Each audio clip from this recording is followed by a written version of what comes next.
okay, it's part 2. That cut out for some reason, but I'm not going to redo it. I'm just going to keep going, because if I redo it, I'll be like, no, that's no good.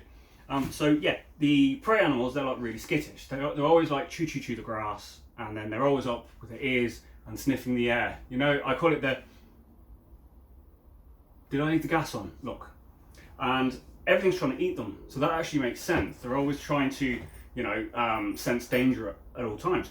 On the other side of the scale, you've got a lion who will hunt and then chill out for a lot of the day. Okay, so they're not really constantly that flighty. So we're sort of in the middle, we're like 80%. And that's actually really important to understand, that this kind of action actually drives an awful lot of our behaviour, not just our thoughts and emotions. So when we are, even a memory can actually trigger the amygdala to take over. So we have it, that encourages a huge surge of stress hormones like adrenaline, cortisol, that kind of thing. Cortisol. And what that does is that pumps through the body, and it kind of primes the body to move, get ready for action, get ready for movement. So certain things then shut down. Things that the prefrontal cortex is very good at, it doesn't need anymore. So have you ever noticed when you've been put on the spot, and sort of like, remember at school, teacher goes, you, what's 1A over B? And you go, okay, happens to me all the time. Your actual voice vocalization system is starting to shut down because you don't need it. You're not going to talk to the bear that's attacking you or run, rah, you know, you're just going to run. So certain things you don't need, it will shut down. And it kind of is like driving all energy to the parts that need to get away. It's very effective at that as well. And that's what happens. So all of the kind of stress hormones fires us up. We get like that nervous energy starting to fire over. We might even get itchy. You know, I've worked with lads who are really angry and they used to get itchy scalp, and that's nerve firing. There's loads of symptoms that start to happen. So a lot of our behavior though could actually be split into hiding, running, or standing and fighting. And that's actually really important for you to know, because I mean, even people come to me and say, I just find it hard to leave the house at the moment. Okay, yeah, it's not abnormal actually. It's a bit extreme and it can be unwanted, but it's not actually that abnormal. There's actually a certain logic to it. Let me adjust it so you can see Mishka as well. You don't really need to see me. I'll just get lower to the ground.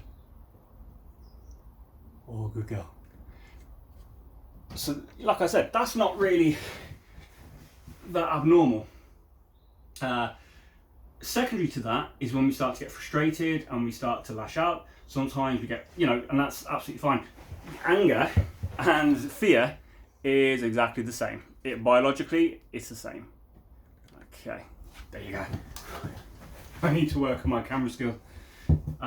I got a new tripod after the last one just to help it make it a bit easier, so I didn't have to do this kind of homemade effort with paracord hanging it up. So, all right, but it will all come in time. So there are certain times when we will fight, and it's pretty much a guarantee. If we're cornered and we're hurt, if we're hurting, we're much more likely to, because we can't avoid anymore. Or if we've got babies, I don't care what species it is, there's an awful lot. Most species, doesn't matter how cute and fluffy they are, if you mess with mama's babies, she's going to turn savage. And that's just like absolutely, because she can't run. I know some might argue, some do, and it's like, yeah, that's true, but you know, you get my point. And that's the same with dogs as well. You know, dogs are built in to have this kind of like avoid, or they might, you know, that's the other thing, they might start to initiate aggressive proceedings to get the other dog or whatever to back off. And usually it's very effective. They don't have social media to sulk or bitch or have a go. They don't have lawyers and all that kind of stuff. But that actually works out well for them, and it doesn't actually break their contract. So how does that help you? Well, have a think. Number one, understanding when you are feeling really anxious and you're starting to get physiological actions. Like sometimes when I've been so scared in my life, I find my breathing is reduced, and I have to kind of like consciously say, breathe some, yeah? Keep going, breathe through it, and it's wicked. You know, when I've been on an expedition or something like that, it's, you know, and you really get anxious or nervous. And what you're trying to do is any conscious action will kind of fire up that prefrontal cortex again. Because the amygdala isn't a conscious part of the brain. So it has no idea at all what the actual danger is. It's not its job to know, it doesn't care. It's not paid to know. All it knows is there's enough kind of like stimulus of a threat, it will kick off, and it's going to look after you. And by the way, you're welcome, because you're still alive. That's the way it would kind of look at it. So that's kind of on an automatic basis.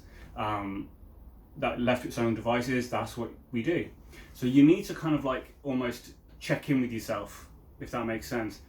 And this goes really advanced. There's loads of stuff. I'm not going to start to go into it now, but it's like anything that you can do consciously, trying to, like for instance, catching your behaviour, catching how you're feeling, more importantly, you know, and adding a little bit of space behind it. I'm going to show you another graph here, which is actually really pertinent. Call this baselines. Now I know this is all back to front, whatevs, this is budget, good quality, I hope. So you see the graph from, like, it should go left to right, and then at the top you've got your red line, that's your threshold, and this blue line here is all your angst, hassle, stress, whatever you want to call it, it doesn't really matter. So if you are getting up in the morning and you're already up here, okay, that's your line.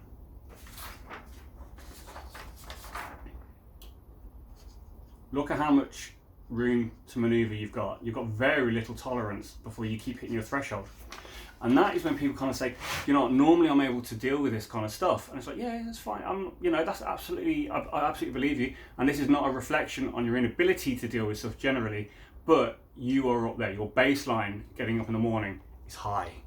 And that's when everything starts to kind of like be viewed as an extra stress, as an extra anxiety. Things that would never really bother you start to have a much more dramatic effect. So what we're trying to do, we're trying to bring that baseline down, okay, because obviously that gives you more room to maneuver.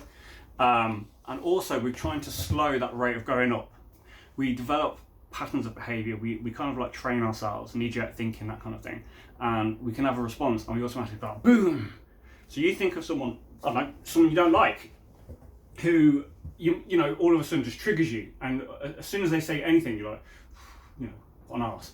And that's the thing, you know, you're going up really, really high. So you need to kind of like figure out how to slow that down. And it depends on the individual. It really, really does. I think the first step is to catch yourself doing it, and without any judgment at all, because we all do it. We absolutely all do get anxious, and we do all go into fight and flight. When you realise, I'm going into fight and flight, this is actually just your hormones, son. That's all it is. You'd be surprised how much power it loses over you because you're checking in.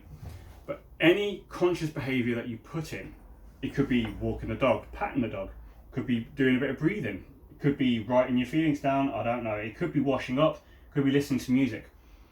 That is all powerful because it's a control method.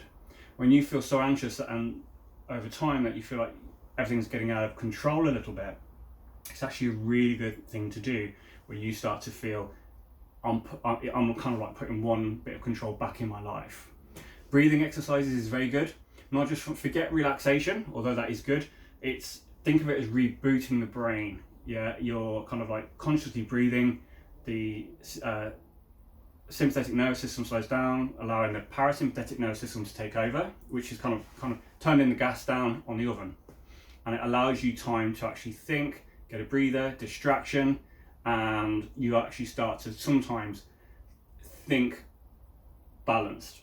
I don't want to say change your thoughts, I don't want to say more rationally, that's just bad English, you know, that's just not good. But sometimes you start to see things a little bit differently. So the idea is, you can't just change your thoughts and emotions, because you're already in this kind of very, very easy, effective fight or flight. It's what you do then. So it's actually putting a conscious behaviour in. It doesn't really matter what it is. For some people it's make a to-do list. Okay, some people it's just learn to breathe. If you find you're not breathing correctly, doing some decent like 6 breaths as you're going can actually help to bring you down a little bit. So there you go. That's what I wanted to discuss with you guys today, is a little bit of the mechanics of fight or flight. Okay, absolutely natural. It's in all of us. No one's special in this regard. No one's got special amygdala. You know, it gets out of hand, absolutely, and it can be very unwanted. But yeah, you know, when people realise that, there's a certain amount of reassurance that, wow, that's me. Yeah, that's me. And it's like, yeah, and it's okay. All right. Okay, guys. From Mishka and myself, she's really well trained. Check this. Stay. Don't move. Lie down. Oh. Wicked. Oh, the wife's back. Cool. Okay, guys. Good talking to you. Take care. We'll chat to you soon. Bye bye.